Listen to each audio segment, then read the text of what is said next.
우리가 살아가는 세상은 끊임없이 우리 복음적인 그리스도인들을 미혹하거나 또 겁주어서 자기들의 색깔로 물을 들이려고 합니다. 세상의 가치관과 육적인 문화로 우리를 길들이려고 하고 물들이려고 하고 그곳에 속한 자가 되도록 하려고 합니다. 그래서 믿음의 사람들이 그 힘에 눌려서 자기 색깔을 유지하지 못하고 세상으로 물들어버리는 그런 안타까운 그런 경우가 없지 않아 있습니다.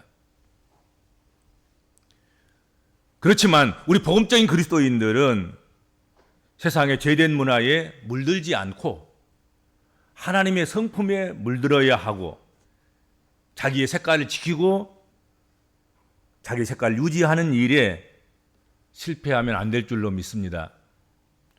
우리 복음적인 그리스도인들의 자기 색깔이라는 것, 그게 무엇이겠습니까? 무엇에 물들어야 하겠습니까? 오늘 본문 말씀에서 그것을 거룩이라고 말씀하고 있습니다.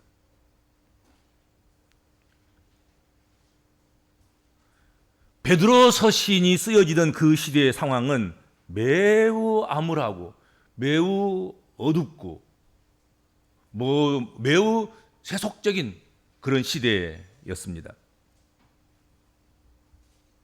네로 황제는 시내에 불을 싸질러 놓고는 이게 그리스도인들이 했다.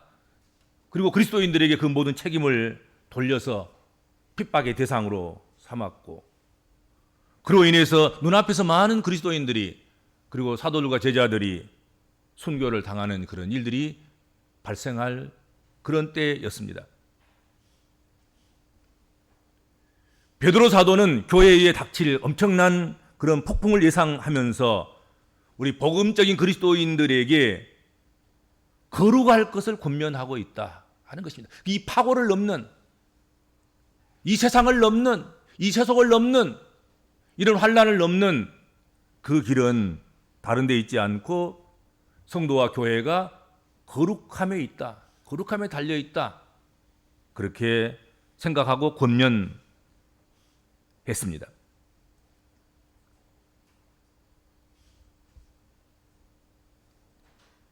믿음의 사람들에게 있어서 거룩은 고난 속에서도 흔들리지 않는 담대함을 주고 평안을 줍니다. 거룩이야말로 하나님의 능력이 임할 수 있는 통로이기도 하는 거지요. 배가 들어오려면 항구가 있어야 되잖아요. 물이 흐르려고 하면 강이 있어야 되잖아요. 거룩이 그런 것입니다. 하나님 임재가 나타나려고 하면 통로가 있어야 되고 그릇이 있어야 되는데 그게 뭐냐? 곧 거룩이다 하는 것입니다. 거룩은 곧 믿는 이들의 능력인 것입니다. 그래서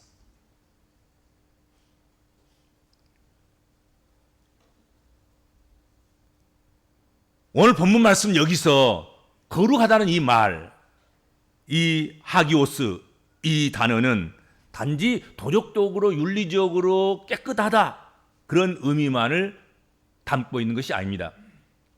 구별되었다는 것이죠. 하나님의 것으로 구별되었다. 하나님의 소유로 구별되었다 하는 것입니다.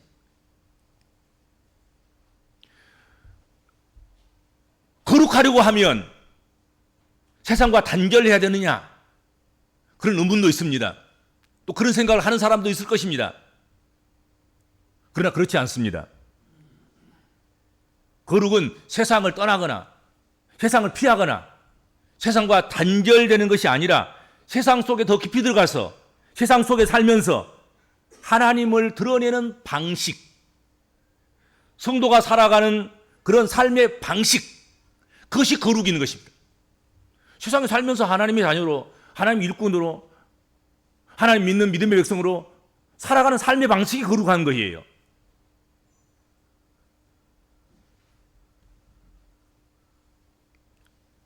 거룩은 단지 우리가 하지 말아야 될 것, 그것들을 나열하는 목록에 지나친 그것에 불과한 그런 것이 아니다 하는 것입니다. 이거 안 하면 거룩이고 저것 안 하면 거룩이고 저것 하면 거룩이 아니고 그게 아니라는 거지요.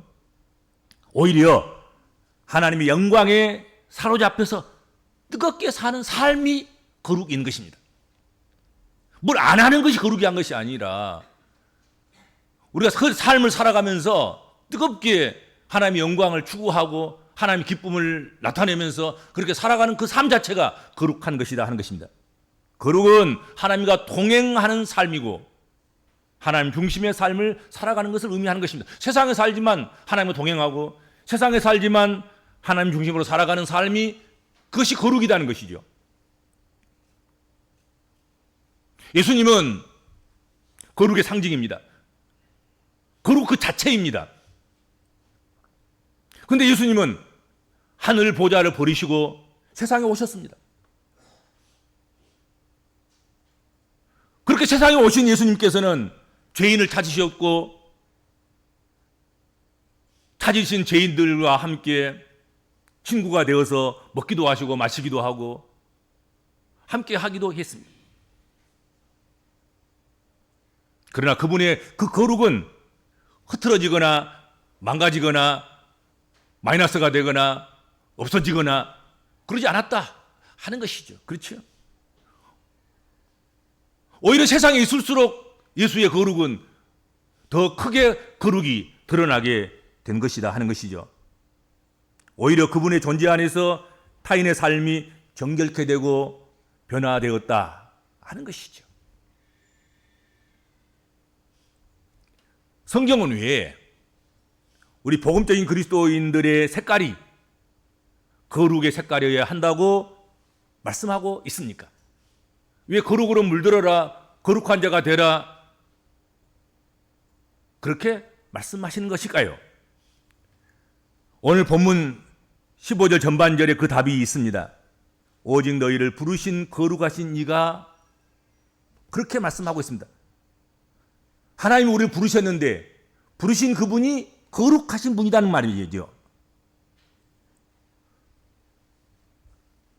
우리는 하나님의 부르심을 받은 사람들입니다. 그리고 하나님께서는 그 부르심을 받은 사람들에게 로마서 12장 2절 말씀에서 너희는 이 세대를 본받지 말고 오직 마음을 새롭게 함으로 변화를 받아 하나님이 선하시고 기뻐하시고 온전한 뜻이 무엇인지 분별하면서 살도록 해라. 그렇게 말씀하고 있습니다. 하나님께서는 우리를 단지 구원하시거나 또는 천국이나 영생이나 이런 것들을 우리에게 주시기 위해서 또는 용서를 선언하고 용서를 주시기 위해서 용서를 받도록 하기 위해서 그것만을 위해서 부르신 것이 아니다 하는 것이죠. 오히려 이러한 것들은 우리의 유일한 참된 부르심, 그 부르심의 목적, 곧 그것은 그분이 거룩하신 것처럼 거룩하는 것, 거룩이 되는 것, 거룩하게 살아가게 되는 것, 그것 때문이라는 것입니다. 오히려 구원이 우리를 거룩하게 살도록, 오히려 우리가 하나님 나라 천국을 바라보며 살아가는 것, 그것이 우리를 거룩하게 살아가게 하는 것이고 우리에게 영생이 있다는 것, 그것 때문에 우리가 더욱 하나님의 소유로서 하나님 부르심을 받은 하나님 백성으로서 거룩히 살아가게 되는 이유와 목적이 된다 하는 것입니다. 이처럼 거룩은 하나님이 우리를 부르신 뜻이라는 것이죠. 하나님이 우리를 왜 부르셨냐? 우리를 거룩하게 하시려고 부르셨다는 거지요. 데살로니가전서 4장 3절입니다. 데살로니가전서 4장 3절에 하나님의 뜻은 이것이니 너희의 거룩함이라 말씀하셨습니다. 오늘 본문에서도 레위기 11장 45절을 인용한 것입니다마는 레위기 11장 45절에 이렇게 되어 있습니다. 나는 너희를 애굽 땅에서 인도하여 낸 여호와라. 내가 거룩하니 너희도 거룩할지어다 라고 했습니다. 그리고 중요한 것은 그 거룩함이 없이는 아무도 주를 보지 못하리라 하고 히브리서 12장 14절에서 말씀하고 있다는 거지요. 거룩함을 위해서 우리를 부르셨고, 그래서 우리가 거룩을 지켜가 나가고 거룩을 이루어 나가면 우리는 바로 하나님을 배우는, 주를 배우는 그런 자가 된다 하는 것이죠.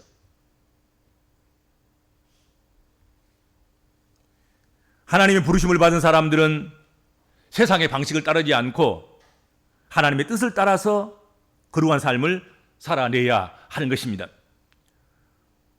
우리가 거룩해야 되는 이유, 그것은 우리를 부르신 하나님께서 명령하셨기 때문이고 하나님이 거룩하신 분이기 때문이며, 이렇게 거룩함이 없이는 아무도 주를 볼 수 없기 때문에 그렇다. 거룩하지 않을 이유가 없고 거룩하지 않으면 안 되는 이유가 분명하고 확실하게 있는 거지요. 우리를 부르신 분이 거룩하신 분이고, 그 부르신 거룩하신 분이 우리에게 거룩하라고 명령하셨고, 거룩하지 않으면 주를 볼 수가 없다 이거지요. 천국에 가도 주를 볼 수 없으면 그건 천국이 아닌 거지요. 영생을 얻어도 우리가 주를 보지 못하는 영생이라면 그건 영생이 아닌 거지요. 그렇지 않겠습니까?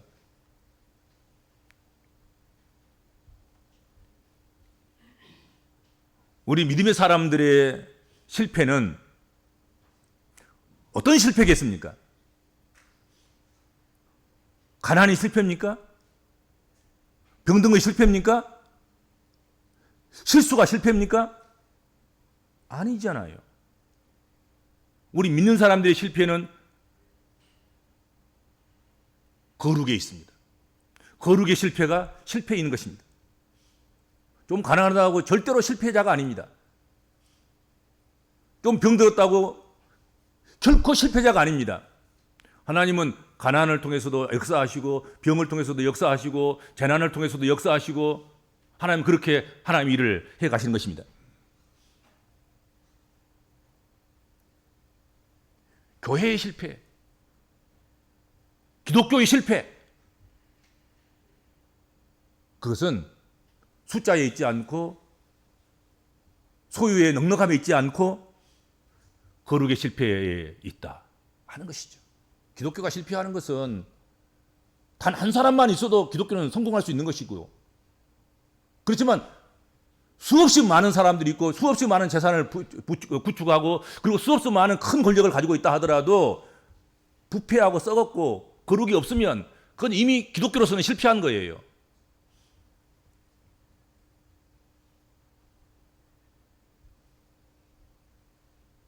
거룩의 실패는 뭘 가지고 온다 그랬습니까? 주를 보지 못하리라. 사람만 모여있지 주가 안 계신 거예요. 그러면 이미 실패한 것 아니겠습니까? 그렇죠?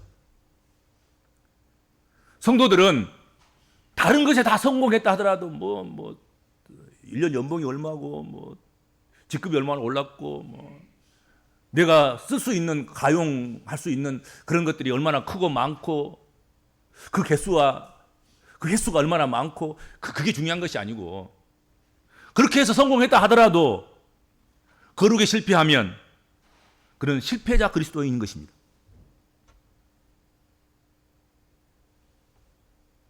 그러나 다 이뤘다 하더라도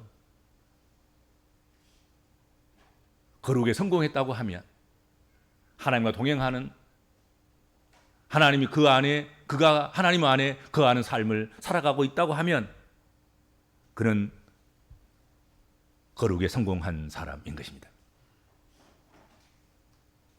거룩에 성공하는 성도 여러분 되시기 바랍니다. 다른 건 좀 실패하더라도 거룩에 성공하다 보면 다른 것 좀 놓칠 수가 있어요. 솔직히 말해서 깨를 쓸 수도 없고 경영학을 도입해서 경영할 수도 없는 것이고 사람으로서 할 수 있는 일들을 통해서 할 수 있는 일들을 포기해야 되기도 하고 그러잖아요. 그러면 사람들에게는 좀 실패자처럼 보일 수 있을지 몰라도 하나님 나라에서는 그가 귀중한 것이고 하나님 앞에서는 그가 소중한 성공자이다 하는 것이죠. 그러하다면 우리는 무엇으로 거룩하여지고 무엇으로 거룩을 물들일 수 있는 거룩한 사람이 되겠습니까? 디모데전서 4장 5절입니다. 하나님의 말씀과 기도로 거룩하여 짐이라 그랬습니다. 돈으로도 안 되고 건강으로도 안 되고 세상으로도 안 되고 둘로도 안 되고 안 된다. 그런 것으로 안 된다. 거룩이 되는 것은 말씀과 기도로 되는 것이다. 성경은 그렇게 말씀하고 있다 하는 것이죠. 하나님의 말씀과 기도, 이보다 더 뚜렷한 답이 어디 있겠습니까? 거룩이 되는 일에 있어서 이보다 더 뚜렷한 답이 있으면 가지고 나오셔요. 하나님 말씀 빼고 기도 빼고 다른 것으로 그것을 추월하는, 말씀과 기도를 추월할 수 있는 그런 거룩할 동기와 에너지와 그런 것들이 있느냐? 없다. 오직 하나님 말씀과 기도에 있다 하는 것이죠. 하나님 말씀을 가까이 하고 가까이 한 하나님 말씀을 따라서 믿고 기도하는 것이야말로 거룩으로 물들어가는 확실한 방법인 줄로 믿습니다. 부지런히 말씀을 묵상하다 보면 말씀이 내 영혼을 사로잡고 그 사로잡힘에 따라서 우리는 그의 종이 되어서 우리 지체를 그의 종으로 들여서, 의의 종으로 들여서 우리가 거룩한 삶을 살아가게 되는 것 아니겠습니까? 기도를 하다 보면 기도에 물들고 기도에 젖어서 우리가 우리의 병기를 악에게 주지 않고 의에게 들여서 의의 병기로 사용됨으로 말미암아서 거룩한 삶을 살아가게 되더라는 것이죠. 그렇죠?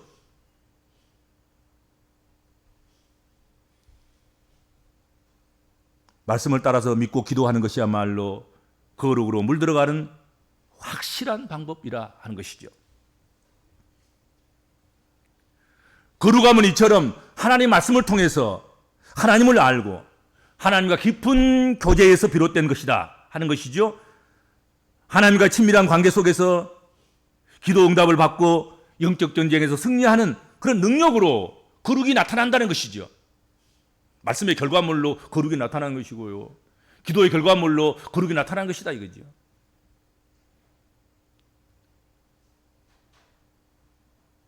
물이 흐르는 강가에 심겨진 나무가 시절을 쫓아서 푸르고 과실을 맺는 것처럼 우리가 말씀과 기도의 강물이 우리 심령 가운데 흘러넘치면 자연스럽게 거룩의 잎사귀가 넘쳐나고 꽃이 피고 거룩의 열매가 풍성하게 맺혀진다 하는 것입니다. 그리고 우리가 거룩으로 물들어야 한다고 하면 오늘 본문 15절 하반절 그 말씀을 통해서 이렇게 되어 있습니다. 모든 행실에 거룩한 자가 되라 하고 말씀했습니다.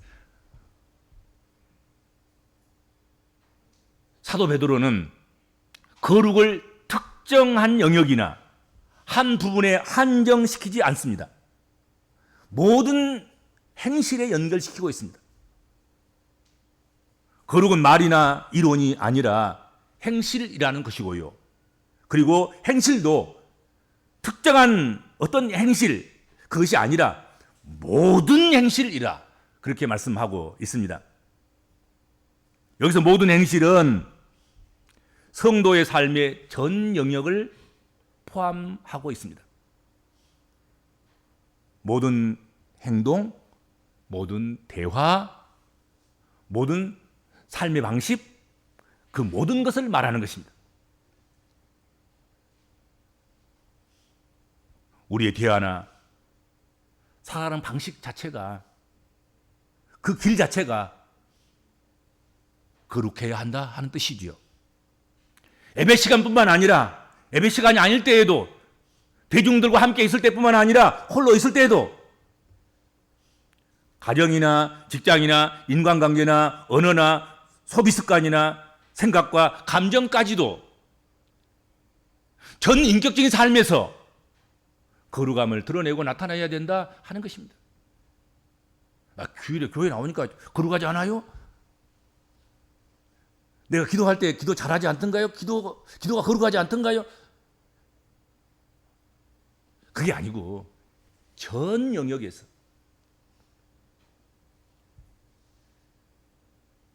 파쇄, 아나스트로페 전 삶의 영역에서 머리끝에서 발끝다리까지 네 속에 내장에서부터 시작해서 네 겉에 털어 하나까지도 다 모든 것을 모든 면에서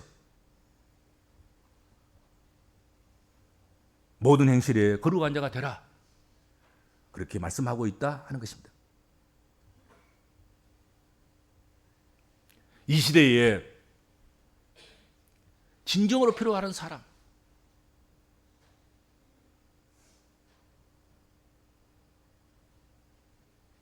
그 사람이 누굴까? 하나님이 이 시대에 지금 교회에 지금 하나님 나라에서 하나님이 쓰시려고 하나님 역사하시려고 그런 사람들 가운데서 어떤 사람이 되어야 하는가? 어떤 사람인가? 바로 거룩에 물든 사람이라는 거지요. 이 철에, 이 계절에, 이 시대에, 이 시점에, 이 시공 가운데서 우리가 똑바로 서 있어야 할 우리의 삶의 주소가 거룩이라는 거지요. 다른 어떤 것보다 지금 이 시대가 지금 그게 필요한 거예요. 그게 없으니까 지금 문제가 심각한 거야. 그게 안 되니까 지금 기독교가 멈춰져 있는 것이고, 그러던 강물이 댐을 만나서 그걸 넘지 못하고 그냥 거기 멈춰 있는 것이죠.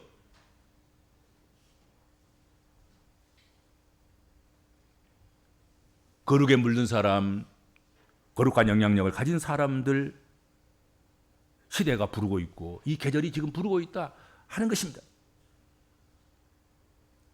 여러분, 거룩은 하나님의 임재를 담는 그릇입니다.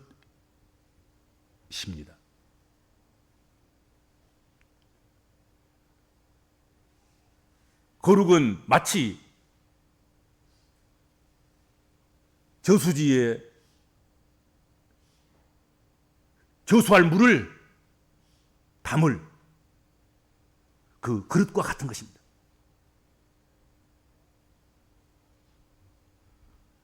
하나님의 임재를 담는 거룩한 그릇들을 통해서 하나님은 하나님의 일을 하신다 하는 것이죠. 그릇이 있어야지. 하나님이 어디로 지금 강림하실까? 어디로 임하실까? 누구를 쓰실까? 그런데 그릇을 찾고 계시는데 어떤 그릇이냐? 하나님이 들어가실 그릇이 이거예요. 쓰실 수 있는 그릇이잖아요. 그것이 거룩이라는 것이죠.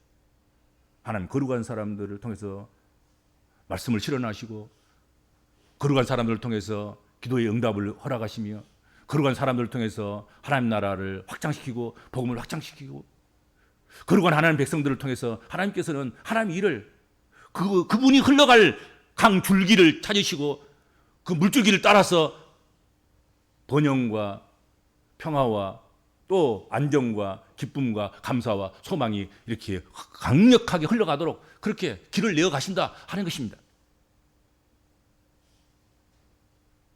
그러므로 이 깊어가는 가을에 거룩으로 깊고 아주 풍성하게 물들어 가시는 성도 여러분 되시기를 바랍니다. 주님, 세상은, 자연은, 계절은 붓게 물들어가고 있습니다. 우리 영혼도 거룩으로 깊게 물들기를 소망합니다.